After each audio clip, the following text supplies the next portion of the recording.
On today's show, we're going to talk about investing in real estate during a recession and why it's the best move that you can make. Trust me, we've seen it all. And holy smokes, are we headed for a big recession right now? Hey everyone, I'm Clayton Morris. Welcome into the Investing in Real Estate show. I'm the founder of Morris Invest, which is a full service rental real estate company where we build brand new construction properties for our clients, and then is fully managed by the property management teams in the markets where we build them. So if you're interested in that, check out the links in the description below, and we'd be happy to jump on the phone with you and talk with you for 30 minutes at no cost at all. So today we're going to talk about why real estate is one of my favorite ways to build long-term passive income, plus act as a hedge against this crazy volatility that we're seeing right now and these inflationary numbers, which continue to go up. You know, the Biden administration over the past couple of weeks has been touting the Biden economy, and yet the new numbers just came out and they are scary. The inflation number went up once again, and we just announced we're sending another $10 billion to Ukraine in economic aid. So this printing money machine continues, and the value of the US dollar continues to decline. So we're seeing this in the stock market, right? The volatility. Jobs are scarce right now. We're seeing a lot of people right now losing their jobs, unfortunately. Every day in our daily newsletter, we're covering thousands of new layoffs at different companies and across all different sectors. Walmart, Amazon, banks. You know it's bad when banks are laying people off. And the economy remains unpredictable. Last week or 2 weeks ago, we saw stocks doing really nicely for a few days and then boom, right back down again. I don't want my family's future tied to that type of investing. Don't let this scare you off, though, from investing, especially when it comes to real estate. Not all investments are made the same, and real estate is totally different than the bond market and the stock market. It's a tangible asset that you own versus a piece of paper in a company that really doesn't give you anything at all. If that company goes belly up, no, you're not going to get anything as a result of it. In fact, now more than ever, investing in real estate is one of the best moves that you can make during a recession. Here's why. It's stable. Unlike stocks and bonds, real estate investments tend to stay relatively stable during times of economic uncertainty. Now, even if there is an overall decrease in some home values, which we've seen over the last year, like we had this like crazy hot real estate market over the past 5 years, right? And even during the pandemic, holy smokes, it exploded, right? So seeing a little bit of a reduction in prices. So we're seeing some prices that are flat right now. Great. That's actually great for investors to jump in right now. I frankly don't care about the values of my rental properties. I own a lot of rental properties. I don't really care about the values of them because I'm holding them forever. I care about the cash flow, and I care about it as a tax vehicle, as a tax haven to protect me from having to pay Uncle Sam a lot of money. By using it that way, then you really start to understand that appreciation on properties is icing on the cake. It continues to go up. They typically always do. So when I get this little period of flatness right now, I don't care much, but it's a great time for investors to jump in as an opportunity, right? They rarely drop, and we rarely see homes dropping drastically as investments in other areas do, like the stock market. 2008, 2007 was an anomaly.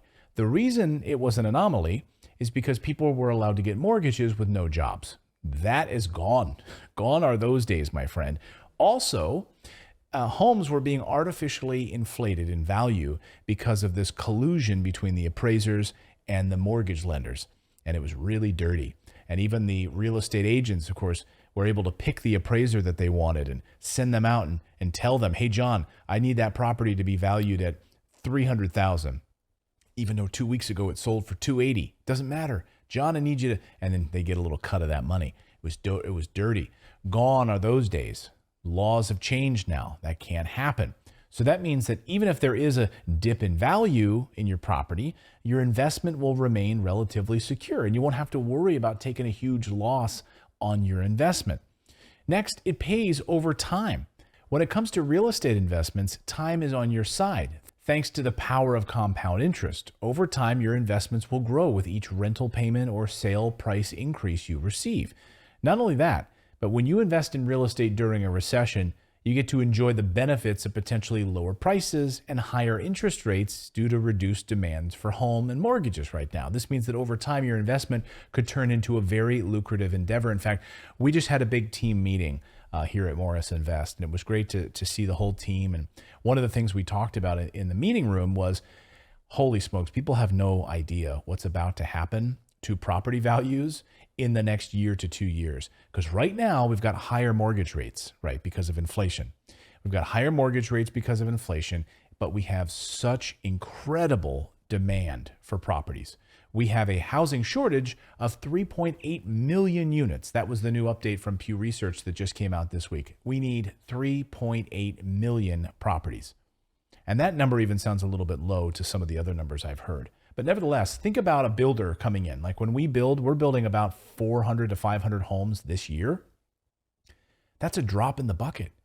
Like we're building 500 new construction properties for our clients that will rent up and be great rentals for families. That is a drop in the bucket. I like to think it's a lot. To our team, it sounds like a lot, but it's not. When it compared to we need 3.8 million of them. So what's about to happen, guys, is that if these mortgage rates drop even just a little bit, all of that pent up demand for first-time home buyers, all of those millennials that right now they can't quite afford it because their job pays them a certain amount. And if they get that slightly higher interest rate, then it really is going to make them stretched for that month. Every month they're just not going to be able to make that mortgage payment.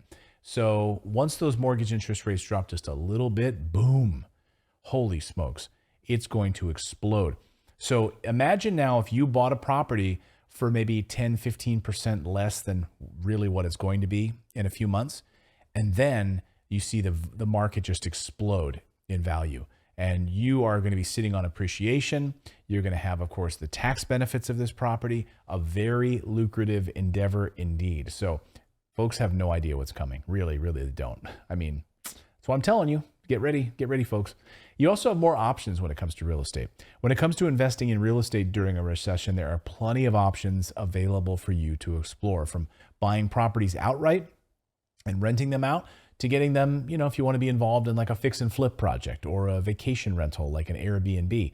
There's tons of opportunities for new investors to take advantage of. My personal favorite is the build to rent option. Now, a number of years ago, we used to do fix and flip properties, and it just makes no sense anymore. Personally, you might like to do it. You might like to watch those DIY shows on HGTV or whatever and think that you're going to buy a little diamond in the rough and fix it up.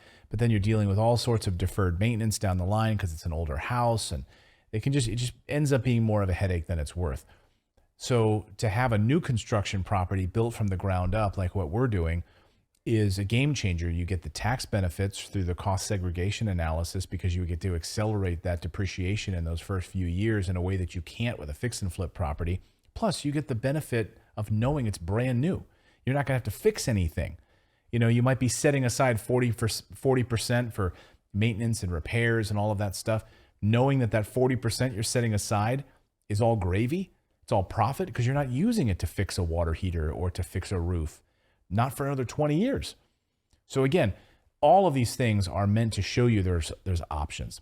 Plus, when you're doing all of these things right, these types of investments can provide passive income streams that can help cushion any potential losses that might show up down the road during an economic downturn. So while yes, I am a passive income investor and I love the cash flow from my rental properties, I like to think of them as tax havens, right? When I own real estate, and the reason I buy until I die is because I don't want to pay taxes to Uncle Sam. I want to continue to put properties in my asset column that I can borrow against, that I can claim on depreciation on my taxes, and yes, also get to have that nice cash flow that comes in every month from the tenants in those properties. So investing in real estate, guys, during a recession isn't just possible. It's actually really, really smart. With the prices that are sort of flat right now and higher than normal mortgage rates, what you're sitting on right now is an opportunity. You're sitting on an opportunity because as soon as these mortgage rates drop just a little bit, these prices are going to skyrocket. And the demand, already pent up demand, is going to explode. And all of those first-time home buyers are going to swoop in and try to take the properties that you might have an opportunity to pick up right now. And of course, you can always refinance it later. So if you Want to go down a point in a mortgage rate later? Great, you can do that. But remember, all of those things are a write-off on your taxes as well. So, to be stressed about a slightly higher than normal mortgage rate, it's getting an asset in your asset column that a bank is financing, and you're putting down 25%, right? Think about it in those terms, and it kind of takes the edge off that higher than normal mortgage rate. So with relatively stable prices right now and plenty of options available for new investors right now, investing in real estate can pay off big time down the line as you have these increased property values and passive income streams, both providing potential returns on your initial investment over time. And then add in all the amazing tax benefits. And then you add in potentially lower purchase prices due to reduced demand right now because if you have the higher interest rates right now, and people are like, fighting, you can't get that extra dollar together to get that higher than normal mortgage rate. Oh man, now's the perfect time. It's clear while investing in real estate during an economic downturn is one of the smartest decisions you can make for both short-term and long-term success. Again, if you'd like to book a call with our team at Morris Invest, we'd love to jump on the phone with you and help chart a path to your financial freedom. We also have our financial freedom cheat sheet, which is totally free. And all you need to do to get it is go to morrisinvest.com/freedom and download that 3-page PDF, which could really change your life. We'll see you next time, everyone.